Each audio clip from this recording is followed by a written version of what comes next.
Kannappa cinema అంటే రాకముందు నుంచి కూడా చాలా వరకు కాంట్రవర్సీలు ఇది జరుగుతూనే ఉన్నాయి. ఒకసారి హార్డ్ డిస్క్ అవ్వచ్చు, ఇంకొకసారి విఎఫ్ఎక్స్ అవ్వచ్చు, ఇలా చాలా జరుగుతూ వస్తున్నాయి.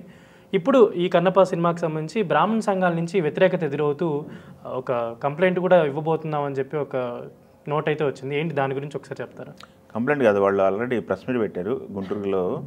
ఈరోజు కన్నప్ప టీము గుంటూరులో యూనివర్సిటీకి అటెండ్ అవుతున్న నేపథ్యంలో వాళ్ళు ఒక ప్రెస్ మీట్ పెట్టి వార్నింగ్ ఇచ్చారు. మేము అడ్డుకుంటాము, మిమ్మల్ని ఇక్కడికి రానివ్వము, అది మాట్లాడడం జరిగింది.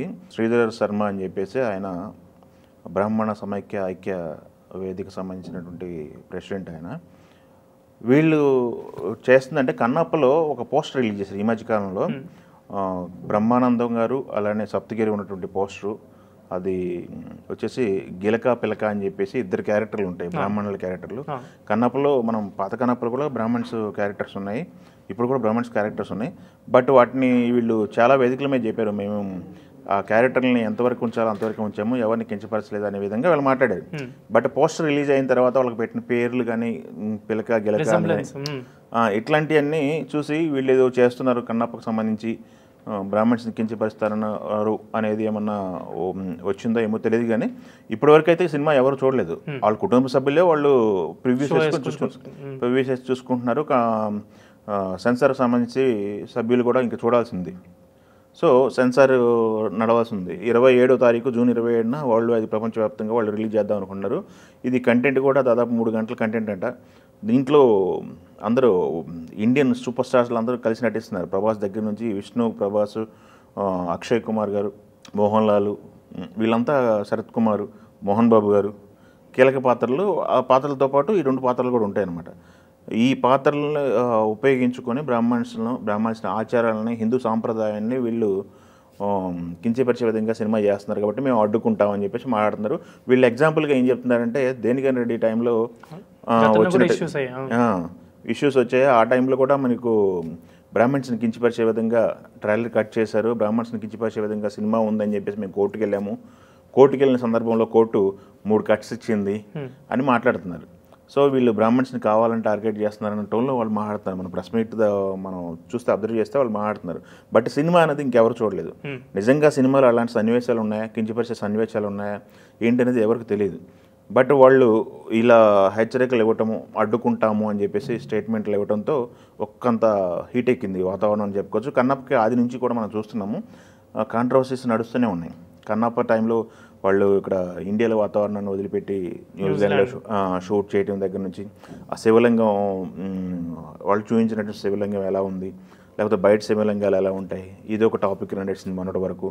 వాళ్ళు క్లారిఫికేషన్ ఇచ్చారు ఆ టైంలో. ఇప్పటికే శ్రీకాళహస్తిలో శివలింగం ఎలా ఉంటుందో చూడండి, ఆ టైంలో ఎలా ఉంది, పానపట్టం ఉన్నది, అవన్నీ క్లారిఫికేషన్ ఇచ్చుకుంటూ వస్తున్నారు. అదే కాకుండా కన్నప్పకి అప్పుడున్న కన్నప్ప ఓన్లీ భక్తి యాంగిల్ ఇస్తున్నారు. కన్నప్ప అసలు తినడు, అసలు నాస్తికుడు ఎందుకు అయ్యాడు, దేవుణ్ణి నమ్మకుండా ఎందుకు అయ్యాడు, తర్వాత ఎందుకు నమ్మాడు, నమ్మకం ఆ రేంజ్లోకి వెళ్ళడానికి, భక్తులు ఒకట అయ్యే రేంజ్లోకి వెళ్ళడానికి నమ్మకం ఏంటి, ఈ బ్యాక్ అండ్ స్టోరీ చూపిస్తున్నాం అంటున్నారు. సో వాళ్ళు చెప్పే వాదనలు అయితే ఎలా ఉన్నాయి. బట్ బ్రాహ్మణ సంఘాలకు సంబంధించిన కొన్ని డౌట్స్ ఉన్నాయని వాళ్ళు రైజ్ చేశారు. వాళ్ళ డౌట్స్ని క్లారిఫై చేయాల్సిన బాధ్యత అయితే వీళ్ళకు ఉంది యూనిట్కి. సో ఈరోజు ప్రమోషన్లో గుంటూరులో ఉన్నారు కాబట్టి గుంటూరు నుంచి వచ్చిన తర్వాత ఏమన్నా వీళ్ళు ఇనిషియేటివ్ తీసుకొని దానికి సంబంధించి ఏమైనా స్టేట్మెంట్లు ఇస్తారా, లేకపోతే ఏమైనా సన్నివేశాలు ఏమైనా బయటికి వాళ్ళకి స్పెషల్ షో వేసి ఏమైనా చూపిస్తారా అనేది మనం వేసి చూడాల్సిన సందర్భం ఉంది.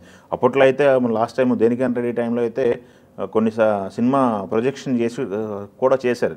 వాళ్ళు మోహన్ బాబు గారి ఇంటిని ముట్టడి కోసం అని చెప్పి వచ్చారు. అక్కడ కొంత ఉధృత వాతావరణము, వచ్చిన వాళ్ళని దాడి చేశారు అని దాడి అయితే జరిగింది. అక్కడ ఈ ఇంటెన్షనల్గా జరిగిందా లేకపోతే వాళ్ళు ఎవరో తెలియక చేశారా ఏంటనేది పక్కన పెడితే దాడి అయితే జరిగింది. సో ఇప్పుడు ఆ రేంజ్లో కాకపోయినా వాళ్ళైతే ఈ పోస్టర్ చూసి అయితే అభ్యంతరాలు అయితే వ్యక్తం చేస్తున్నారు. వాళ్ళు క్లారిఫికేషన్ ఇవ్వాల్సిన అవసరం అయితే యూనిట్కి ఉంది. చూద్దాం ఏం జరిగింది అనేది. సెన్సార్ బోర్డు ఉంది, సెన్సార్ అవ్వాలి. సెన్సార్ అయిన తర్వాత బయటికి విడుదల చేస్తారు. వివాదాస్పదమైనటువంటి సినిమాలు ఏది వచ్చినా కానీ వాళ్ళు క్షుణ్ణంగా సెన్సార్ అయిన తర్వాతే బయటకు వస్తుంది కాబట్టి దానికి అబ్జెక్షన్ అయితే ఏం లేదు. ప్రజెంట్ కన్నప్పకు సంబంధించి అందరూ మాట్లాడుతున్నారు. కన్నప్పకు సంబంధించి విపరీతమైన ట్రోల్ అయితే నడిచింది. ఎప్పుడు ఫస్ట్ టీజర్ వచ్చిన దగ్గర నుంచి కూడా ఆ శివయ్య డైలాగ్ ట్రోల్ కానీ లేకపోతే దాని తర్వాత వచ్చిన పరిణామాలు అందరూ చూస్తున్నాం. వాళ్ళు ఇప్పుడు విష్ణుగా చెప్పేది ఏంటంటే ప్రెస్టేజ్గా తీసుకొని కన్నప్ప ఆ జనరేషన్ తెలుసు, బట్ ఈ జనరేషన్కి తెలియాలని మనం సినిమా చేస్తున్నాం కాబట్టి ఇంత భారీ ఎత్తున మనకు కావాల్సిన మార్పులు మేము చేసుకుందాం అన్నారు. అది కాకుండా మూల కథ ఒకటే అయినప్పటికి కూడా కథ ఆయన సమకూర్చుకున్నారు. కథ మార్పులు చేర్పులు అన్నీ చేసుకున్నారు. రైటర్స్ టీమ్ని పెట్టి రాయించుకున్నా అని చెప్పారు. సో ఇది విష్ణు కన్నప్ప గారు కాబట్టి ఆయన ఎలా ఏ దృష్టితో కన్నప్పని చూశారు అనేది మనం సినిమా రిలీజ్ అయితే చెప్పగలం. దాదాపు 3 గంటల సినిమా అని చెప్తున్నారు ఆయన. 3 గంటల సినిమా ఎలా చూపించారు, ఏ క్యారెక్టర్, చాలామంది సూపర్ స్టార్స్ ఉన్నారు, ఎవరెవరికి ఎంత అకామిడేట్ చేశారని మనం చూడాల్సిన పరిస్థితి అయితే ఉంది. విష్ణు గారి కన్నప్ప అనేది ఆడియన్స్కి ఎలా రీచ్ అవుతుంది, ఎలా రిసీవ్ చేసుకుంటారు అనేది మనం వేసి చూడాల్సిన పదందరూ.